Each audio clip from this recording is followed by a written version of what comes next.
A paz do Senhor, meus amados irmãos em Cristo. É um prazer poder falar com vocês nessa live aqui, nesse finalzinho de madrugada, início de manhã. Daqui a pouquinho o dia vai estar bem claro e eu quero aproveitar esse tempo que eu tenho aqui para estar meditando na palavra com você. Então, mas antes de começar a falar, para quem ainda não me conhece, meu nome é Flávio Martins e eu estou militando na obra do Senhor já há alguns anos, como superintendente da Escola Bíblica Dominical, como parte docente da minha igreja também, como iniciei minha trajetória como auxiliar de trabalho, fui líder de jovens, líder de adolescentes, trabalhei diretamente com a parte de ensino local e também fui ao diaconato, ao presbiterado e tenho seguido na carreira que o Senhor tem colocado para a minha vida. Hoje estou aqui para falar um pouco ao seu coração. Temos uma, uma oportunidade no YouTube. Você pode depois seguir a gente lá e participar também, deixar lá o seu comentário, assistir os nossos vídeos. Tem aqui no Facebook, tem também no Instagram. Você consegue achar a gente lá, é sempre Flávio Martins. Existem alguns indicadores, e depois eu vou colocar aqui também nesse vídeo no final, para que você possa nos localizar de uma forma mais fácil. Como eu disse, eu sou muito voltado à área de ensino, gosto muito de estar falando nessa área, me dedicando a esta área, a área do ensino, na Escola Bíblica Dominical, e é sempre um prazer falar sobre esse tema. Então, eu queria trazer aqui duas coisas importantes. Primeira é que temos aqui a nossa nova lição da Escola Bíblica Dominical, e que vai ser a partir de 1 de janeiro de 2025, que é nosso próximo trimestre, né? O nosso próximo trimestre. Esse trimestre que nós estamos encerrando agora em dezembro, está falando sobre promessas. O próximo trimestre, que inicia em janeiro, fevereiro e março, vamos falar sobre doutrinas bíblicas e vamos falar sobre heresias, vamos falar sobre princípios bíblicos, coisas que não são negociáveis. Vamos falar sobre os riscos dessas heresias na igreja atual. E vamos identificar que essas heresias, muitas dessas heresias não são novas, são antigas desde da era apostólica, ou seja, desde o período dos apóstolos. E algumas delas, o próprio Jesus, ele vai fazer citações e vai dar indicadores sobre isso, ok? Então, nós temos aqui essa revista. Está chegando o 11º Congresso Nacional de Escola Bíblica Dominical, vai ser em São Paulo, dos dias 13 ao dia 16 de março de 2025. As informações estão no verso, na última página, na última página da revista. E tem mais algumas informações importantes sobre esse evento. Você que é superintendente, se puder estar lá. Eu não sei se vou conseguir estar. Eu não tenho ainda agenda para isso, assim, ou seja, eu não me programei ainda para entender como vai ser esse processo, como ainda é em março, na verdade já era para estar com tudo preparado, já está sendo vendido passagem, tudo direitinho, pacotes de viagem, você tem a opção de escolher com refeição, com almoço ou não. Existem algumas empresas que estão participando e apoiando algumas igrejas, até mesmo junto com a CPAD, que é a Casa Publicadora das Assembleias de Deus. Existe um telefone aqui que você consegue ligar e se informar sobre as caravanas que vão estar saindo da sua região, seja ela qual for, tá bom? Então, assim, não perca a oportunidade. Essa revista é muito importante. Esse congresso de Escola Bíblica Dominical será muito bom. E se você é assim como eu sou, amante da Escola Bíblica Dominical, vai ser muito bom você estar nesse local. Você vai ter lá muitos materiais que serão vendidos que vão te enriquecer no sentido do seu conhecimento para a área que você atua no ensino. Mas é só para quem é professor de escola dominical, superintendente de escola dominical? Não. Você, se você quiser enriquecer o seu conhecimento, será uma oportunidade muito boa, né? Um prato bem cheio de grandes homens de Deus que vão estar ali nas plenárias, então será muito importante. Bem, tendo dito, né, já falei sobre isso aqui, eu quero aqui falar sobre a palavra de Deus que está no meu coração e eu quero te convidar a abrir aí a sua Bíblia em segundo livro das Crônicas, capítulo 20. No segundo livro das Crônicas, capítulo 20, Velho Testamento, livro das Crônicas, vamos ter ali umas narrativas importantes. Eu vou tentar não gastar mais do que 10 minutos, talvez.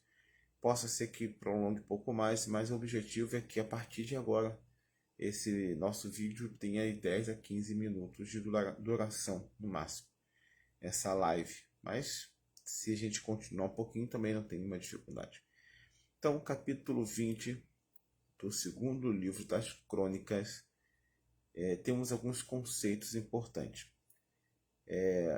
Para você poder marcar na sua Bíblia aí, ou a anotação que você vai ter, é claro que esse material está gravado, versículo 1 ao 4, versículo 12, 15 e 18, são versículos importantes para nosso indicador, né? Como plano de fundo, aí, como um norte para nossa palavra, nossa meditação de hoje. Então, no capítulo 20, versículo 1 ao versículo 4, você vai ver ali uma resposta de Deus em relação às orações do povo, né? Em relação ao livramento que o povo precisava do Senhor. O versículo 2 em especial vai falar que então vieram alguns que deram aviso a Josafá, dizendo: vem contra ti uma grande multidão da além do mar da Síria, e eis que já estão da além do mar da Síria em Azazon Tamar, que é em Gedi. E versículo 13, Josafá temeu e pôs-se a buscar ao Senhor e apregoou o jejum em toda Judá. E Judá se ajuntou para pedir socorro ao Senhor. Também de todas as cidades de Judá vieram para buscar ao Senhor. Primeiro ponto aqui que eu quero dividir com os irmãos aqui nesses versículos iniciais. Primeira coisa todas as vezes que seja eu, você, seja no passado, seja aqui no presente ou ainda no futuro, o povo de Deus ele é afrontado, a igreja é afrontada, somos perseguidos, sofremos alguma situação. Isso nos leva a estarmos buscando a presença de Deus. Isso é algo extremamente aceitável. Mas somente quando a coisa aperta que buscamos a Deus? Claro que não. Devemos buscar a Deus em todo o tempo. Em todo o tempo estejam alvos, ou seja alva, as nossas vestes preparados para o encontro com o Senhor.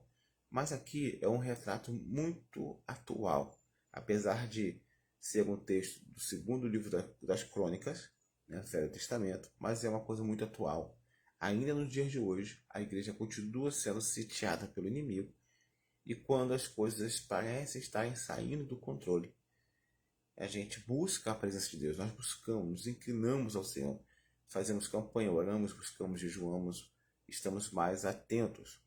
E isso é algo que é aceitável pela nossa natureza humana, nossos afazeres, nossas dificuldades. Bom seria que não precisássemos desse tipo de situações para que pudéssemos estar ligados na videira verdadeira inclinados para as coisas do céu, para as coisas celestiais, para a vontade de Deus. Mas isso é algo, repito, aceitável dentro do Evangelho. E vivemos um período do Evangelho em que as pessoas elas estão vivendo, ou estão buscando vivenciar ou viver, né, um Evangelho de facilidade. Só que nós sabemos que o Evangelho ele não é feito de facilidade. Lógico que também não é o oposto, não é somente de dificuldade. Nós temos sim situações que elas vão estar intercalando entre momentos mais férteis e prósperos e produtivos e momentos de lutas, dificuldades, perseguições. Isso é algo extremamente visto nas escrituras. O próprio Jesus vai falar sobre isso, que no mundo teríamos aflições, mas que deveríamos ter bom ânimo. Então, esse é um ponto muito importante. Então, aqui mostra que Judá está sendo sitiado por 3 povos, 3 reinos.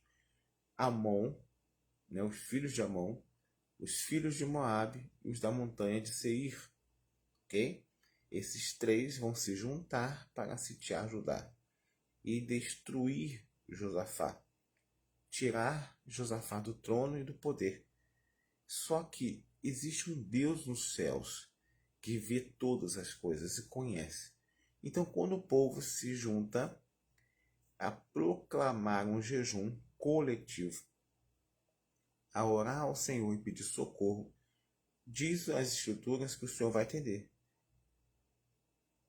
Vai dizer assim, e disse, né, Josafá, né, ele vai se colocar de pé na congregação e vai diante na casa do Senhor em Jerusalém e vai dizer diante do pátio: Ah, Senhor Deus de nossos pais, porventura não és tu Deus nos céus? Pois tu és o dominador sobre todos os reinos das gentes, e da tua mão há força e poder, e não há quem te possa resistir.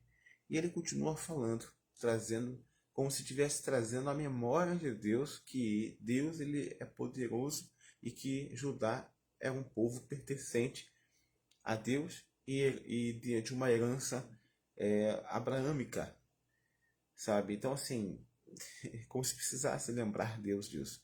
E, na verdade, ele está falando com Deus, trazendo ali algumas coisas à sua própria memória, trazendo à sua memória aquilo que pode trazer esperança, trazendo à memória aquilo que pode lhe dar esperança, fé, motivação, ânimo, encorajamento, ok? E se você observar no versículo de número 12, a Deus nosso, porventura não o julgarás? Porque em nós não há força perante esta grande multidão que vem contra nós. E não sabemos nós o que faremos, porém os nossos olhos estão postos em ti. O que relata esse texto aqui, né, o que Josafá está falando aqui no versículo 12, por isso que eu pedi você para separar também esse versículo 12, o que ele está dizendo é o seguinte: nós não temos de nós mesmos condição alguma. Eu vou ler de novo aqui, ó. Não há em nós força perante essa grande situação. Por exemplo, eu estou vivenciando um momento que eu já não tenho mais força perante essa situação. Ou seja, tudo que eu podia fazer, tudo que estava ao meu alcance, tudo que estava dentro das minhas possibilidades, eu fiz em relação a uma situação financeira, vamos colocar assim. E eu falei, ó, não dá mais para eu fazer aqui. Eu já vim até aqui, daqui em diante eu não consigo. Senhor, se eu errei confiando talvez nas minhas habilidades, no meu conhecimento, na minha capacitação, e não deu certo, eu não quero mais insistir por esse caminho. Talvez eu precisasse antes fazer isso, buscar uma resposta no Senhor, mas eu não a fiz, mas estou fazendo agora. Não que eu não confiasse no Senhor, eu sempre confio no meu Deus, no nosso Deus, mas às vezes tomamos iniciativas com base nas informações que temos e detenhamos. E a partir do momento que estamos detendo ou retendo essas informações e achamos que elas são suficientes para darmos sequência a nosso sucesso, né, dentro daquilo que estamos buscando, automaticamente colocamos Deus como se fosse um segundo plano, um plano B. E Deus não é segundo plano, Deus é sempre primeiro plano. Deus não é plano B, Deus é sempre plano A. Só que às vezes as coisas não funcionam assim, por causa, repito, da nossa natureza humana, por causa, às vezes, da nossa distração, por causa da nossa autoconfiança. Então, às vezes acontece isso, e eu vou repetir o que eu disse no início. Isso também é aceitável. Porém, mesmo sendo aceitável para o nosso Deus, isso não anula as consequências de nós não buscarmos a face do Eterno já no início dos processos. Ok? Então vamos lá, vamos dar sequência. Versículo 15. Dai ouvidos todo Judá, e vós moradores de Jerusalém. Aqui, se você observar, o Espírito do Senhor, no meio da congregação sobre Jaaziel, filho de Zacarias, filho de Benaías, filho de Jeiel, filho de Matanias, levita, dos filhos de Asaf. Ele vai ser usado agora pelo Espírito Santo, o Espírito Santo vai se apropriar dele e vai utilizá-lo para dar diretrizes a Josafá e a todo o povo. E ele vai dizer: dai ouvidos todos Judá, e vós, moradores de Jerusalém. E tu, ó rei Josafá, assim diz o Senhor. Assim diz o Senhor. Ou assim o Senhor vos diz: não temais, nem vos assusteis, porque por causa dessa grande multidão, pois a peleja não é vossa, senão de Deus. Ou seja, a peleja nunca foi de Josafá. A peleja aqui é um segredo, né? A peleja nunca foi de Josafá. A peleja nunca foi de Judá. A peleja sempre foi do Senhor. Os moabitas, né? Os amonitas, o povo de Seir, eles sempre guerrearam contra o Deus do povo. Entende? As lutas, essa luta não é sua, essa luta é minha. Então não se preocupeis. Não se preocupeis com essa multidão que vem.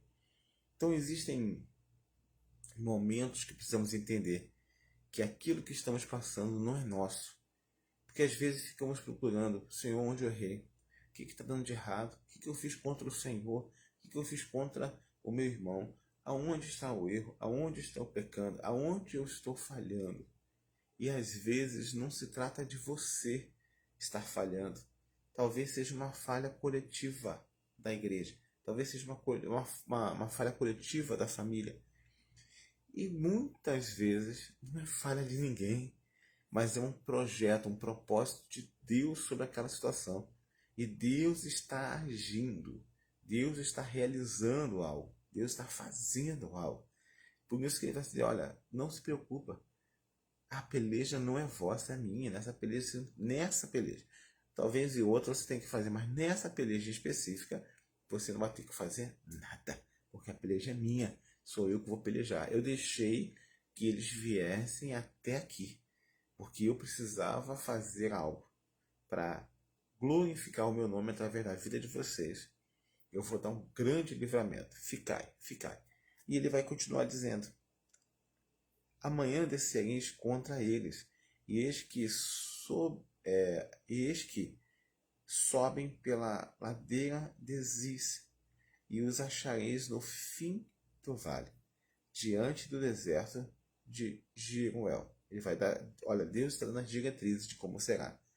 Então Josafá se prostrou com o rosto em terra, e todo Judá, os moradores de Jerusalém, se lançaram perante o Senhor, adorando o Senhor.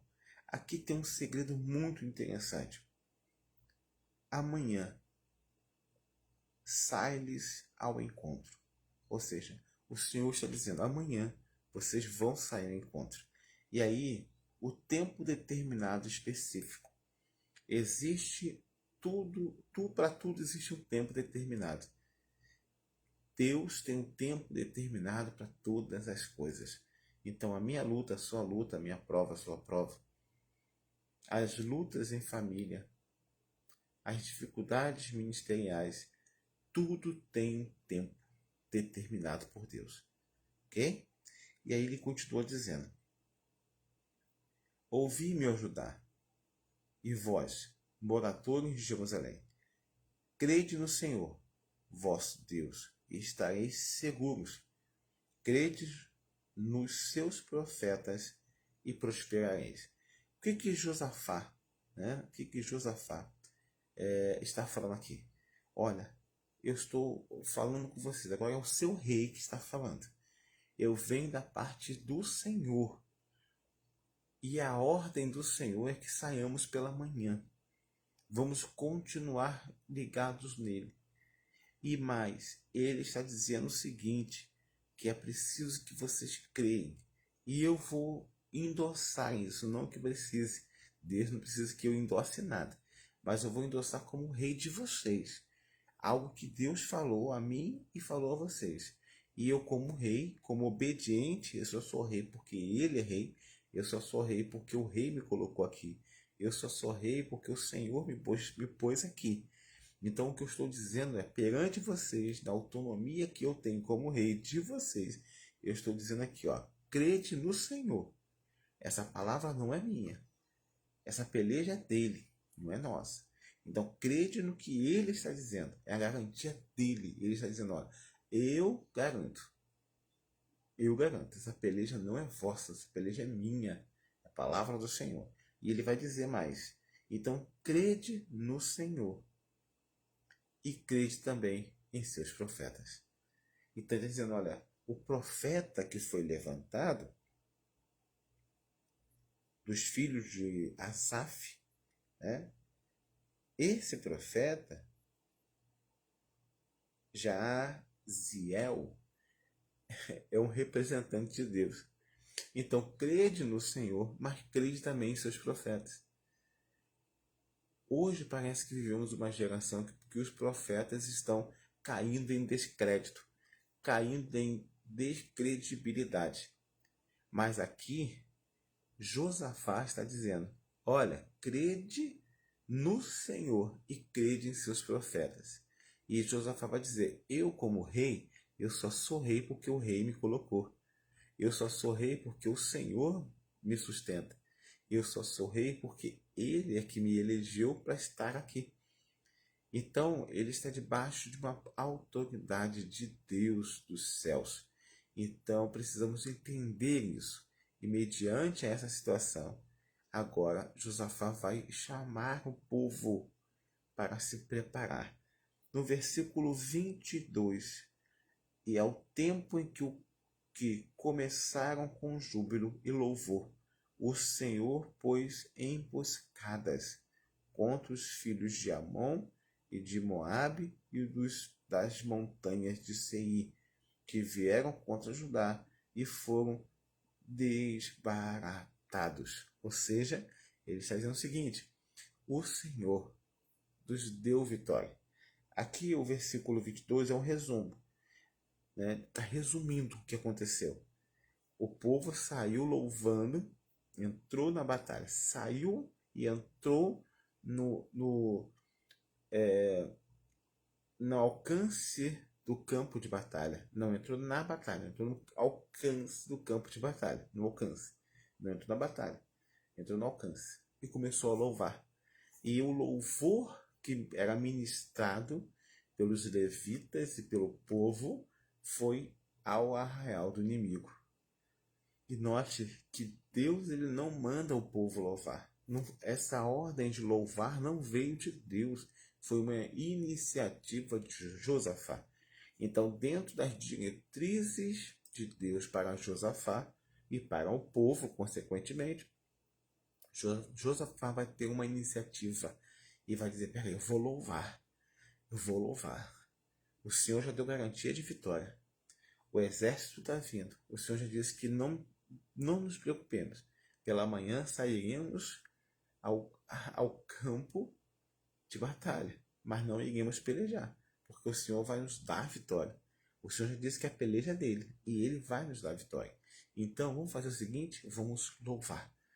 Ainda não chegou a vitória, não vimos a vitória, só temos uma palavra de profeta, uma palavra do profeta que veio em nome do Senhor. Mas isso para mim já é o bastante para louvar. E isso às vezes nos falta. Ficamos esperando que as coisas aconteçam para começarmos a louvar. Ficamos esperando que as coisas aconteçam para começarmos a adorar. E aqui Josafá está nos ensinando isso.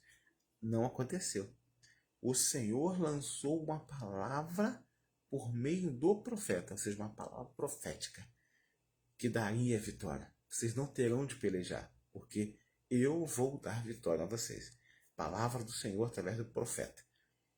Mas aí Josafá, como líder, ele vai dizer, vamos adorar. No versículo 22, eles entram para o campo de batalha, para o setor de batalha. Eles não vão batalhar, eles vão entrar no setor de batalha, louvando ao Senhor. E o texto vai dizer que de Moabe, os de Amon e os de Moabe, né, vão se juntar contra os de Seir, ok? E vão destruir o exército de Seir, das montanhas de Seir. Acabando de destruir os da montanha de Seir, agora eles vão lutar entre si. Entendeu aí? Então eles começam a lutar. E o texto diz que eles vão estar como baratas tontas. Não vão saber de onde vem aquele barulho de grande exército. Aquele louvor que está vindo, sabe, está afligindo suas almas, possivelmente. Está gerando neles uma inquietação, uma agonia. Eles não sabem de onde vem aquele ruído e eles começam a se matar. O texto vai dizer, mais adiante, que quando Josafá chega diante da planície, e consegue ver, né, da onde ele está um pouco, daí o texto vai dizer que está um pouco mais alto. E quando ele olha, né, no vale, quando ele vê o campo de batalha, os soldados estão todos mortos. E eles vão continuar avançando e vão saquear os despojos, vão tirar ouro, prata, cobre, alimentos, animais que pudessem estar. Eles vão tirar tudo isso e vão agora armas, escudos, lanças, vão tirar tudo isso e vão saquear durante 3 dias. Durante 3 dias eles vão saquear. Acredito, pela lógica, se são 3 dias, são 2 noites. No meio de 3 dias existem 2 noites, ok? Então, durante 3 dias e 2 noites, eles vão estar saqueando, levando, pegando os despojos. E no 4º dia, eles vão louvar de novo. E vão louvar. 3 dias saquearam o despojo, ou despojo, porque era muita coisa. E ao 4º dia se juntaram no vale de Beraca, porque ali louvaram ao Senhor. Mais uma vez estão louvando. O Senhor não mandou louvar, eles estão louvando de novo, versículo 26. E eles vão colocar o nome daquele lugar de vale de Beraca, porque o Senhor havia lhes dado vitória. E eles vão louvar, um ato de gratidão. Eles iniciam louvando e terminam louvando. Versículo 27. Então voltaram todos os homens de Judá e de Jerusalém, e Josafá à frente deles. Um outro ponto. O líder precisa estar à frente. O líder tem que ir junto, mas à frente. Ele vai junto, mas à frente. Ele não vai nem adiante, muito adiante, nem vai na retaguarda. Ele vai à frente. Junto, mas à frente. Ok? Junto, mas à frente. Ele é o líder. Ok? E às vezes você e eu somos líderes da nossa família. Precisamos estar juntos, mas temos que ir à frente. A iniciativa tem que ser nossa. Iniciativa de orarmos, iniciativa de buscarmos, de clamarmos. Precisamos fazer isso. Precisamos ter essa iniciativa. Ok? Às vezes nos falta essa iniciativa. Ficamos esperando por nossas esposas, pelos seus maridos, pelos nossos filhos, e um espera pelo outro e ninguém faz. Ok? Então, isso acontece nas melhores famílias, né? Quem já não passou por uma situação como essa, que tinha que fazer algo, e esse algo um esperou pelo outro e ninguém fez, quando foi precisar. Vou dar um exemplo, uma garrafa de água, uma forma de gelo, um espera pelo outro, aí quando todos foram precisar juntos, olha, ninguém encheu? Não, ninguém encheu. Então, isso acontece em todas as famílias, acredito eu.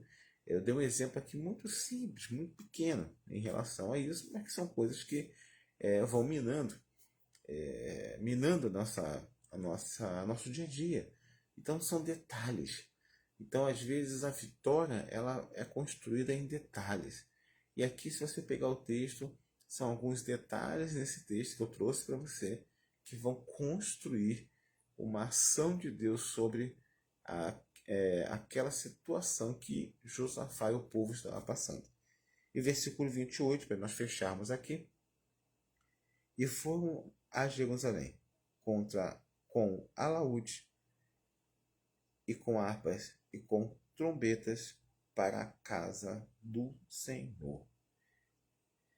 Que Deus te abençoe, que Deus te dê uma quarta-feira de bênção, de vitória, que Deus possa te dar um restante semana de bênção, de vitória, não só você, a mim também, a sua família, a minha família, e que Deus possa, de uma forma grandiosa, estar visitando a sua casa, a minha casa, seus negócios, os nossos negócios, e que tudo aquilo que está no coração de Deus sobre a minha vida, a sua vida, possa se cumprir. Deus, ele sempre tem um plano para sair em nosso favor. E Deus, ele não é plano B. Deus é sempre plano A. Sempre plano A. Ok? Que Deus te abençoe. Deus possa estar um restante de semana abençoado, como eu disse, e que possamos meditar nessa palavra. Fico feliz de poder, nesse final de madrugada, início de manhã, estar aqui com você, gravando essa live. Espero que você que está assistindo agora, possa estar alegre, se alegrando comigo, e que o nome de Deus possa ser exaltado e glorificado, e que você possa ter sido alcançado por essa palavra, porque eu nessa manhã fui alcançado por ela também. E que Deus te abençoe e te guarde em Cristo Jesus. Fique na paz, em nome de Jesus. Amém.